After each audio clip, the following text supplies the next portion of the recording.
बात सत्य है कि कर्म फल से कोई नहीं बच पाया है। कर्म आपका दिखने में तो बुरा हो सकता है, परंतु यदि आपका उद्देश्य और आपकी नीयत सच्ची है तो फल भी आपको सच्चा और अच्छा ही मिलेगा। जिन कर्मों का फल वर्तमान में नहीं मिलता, उसे भोगने के लिए वो आत्मा नया शरीर धारण करती है और अपने नए जन्म में अपना फल भोगती है। इसे ही कहते हैं कर्म का सिद्धांत। आज हम सुनते हैं एक राजा की कहानी और इसी कर्म सिद्धांत को एक कहानी के माध्यम से समझते हैं। उससे पूर्व यदि आप इस चैनल पर नए हैं तो चैनल को सब्सक्राइब कीजिए और बेल आइकन को भी अवश्य प्रेस कीजिए ताकि हमारे नए वीडियो सबसे पहले आपके पास पहुंचे। तो चलिए शुरू करते हैं। बहुत समय पहले की बात है, एक राजा था। वो राजा एक दिन अपनी जन्म पत्री पढ़ रहा था। पढ़ते पढ़ते उस राजा को ख्याल आया कि जिस समय मेरा जन्म हुआ होगा उसी समय कितने मनुष्यों का जन्म हुआ होगा, किंतु वो सभी मेरी तरह राजा क्यों नहीं बने। राजा हर दिन हर समय इसी प्रश्न का उत्तर ढूंढने में लगा रहता है, किंतु उन्हें इसका उत्तर नहीं मिल पाता। अपने प्रश्न का उत्तर पाने के लिए राजा अपने राज्य में बड़े बड़े बुद्धिमान व्यक्तियों को बुलाते हैं। राज्य में सभी बुद्धिमान व्यक्ति एकत्रित होते हैं। वो सभी ये सोचते हैं कि राजा ने उन्हें क्यों बुलाया है। राजा सभी का अभिनंदन स्वीकार करते हैं और उनसे पूछते हैं कि जिस समय मेरा जन्म हुआ उसी क्षण में और कितने ही व्यक्तियों का जन्म हुआ होगा, तो उन सब व्यक्तियों में से एक मैं ही राजा क्यों बना, वो सब राजा क्यों नहीं बने। सभी महान बुद्धिमान इस प्रश्न के लिए गहन सोच विचार करने लगे। वो सभी सोच विचार करने के पश्चात भी उनके प्रश्न का उत्तर न दे सके। राज्य में एक बुजुर्ग बुद्धिमान व्यक्ति भी बैठे हुए थे। वो थोड़ी देर बाद बोले कि इस प्रश्न का उत्तर तुम्हें एक महान साधु देंगे जो कई वर्षों से एक घने वन में तपस्या कर रहे हैं। ये सुनकर राजा अगले दिन अपने सैनिकों के साथ उस वन की ओर निकल पड़ा। कुछ दूर पहुंचते ही राजा को वहां एक छोटी सी कुटिया दिखाई दी। जब राजा उस कुटिया के पास पहुंचा तो उसने देखा कि एक साधु वहां बैठा आग के अंगारे खा रहा है। ये देखकर राजा चकित रह गया। राजा ने हिम्मत करके उनसे कहा, हे साधु, मैं आपको प्रणाम करता हूँ।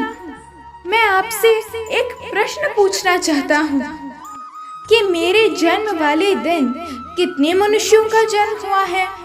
उन सभी में से एक मैं ही राजा क्यों बना। साधु ये प्रश्न सुनकर बोले, हे राजन, मैं तुम्हारे इस प्रश्न का उत्तर नहीं दे सकता। थोड़ा आगे चलकर तुम्हें एक और साधु मिलेंगे, वही तुम्हें इसका उत्तर दे सकते हैं। ये सुनकर राजा दूसरे साधु की तलाश में आगे निकल पड़ा। थोड़ा आगे चलते ही राजा को साधु दिखाई देता है और वो साधु मिट्टी खा रहा होता है। ये देखकर राजा हैरान रह जाता है। फिर से राजा हिम्मत करके अपना प्रश्न उस साधु से पूछता है। फिर साधु क्रोधित होकर बोलता है कि तुम यहाँ से जल्दी चले जाओ, मेरे पास तुम्हारे इस प्रश्न का उत्तर नहीं है। परंतु वो साधु उसे एक लड़के के बारे में बताता है और कहता है कि तुम उसके पास जाओ, तुम्हें अपने प्रश्न का उत्तर अवश्य उसके पास मिल जाएगा। तो राजा उस लड़के की तलाश में आगे बढ़ने लगता है। ढूंढते ढूंढते वो राजा एक गांव में जा पहुंचता है। राजा को थोड़े समय बाद वो लड़का मिल गया। वो बहुत बीमार था।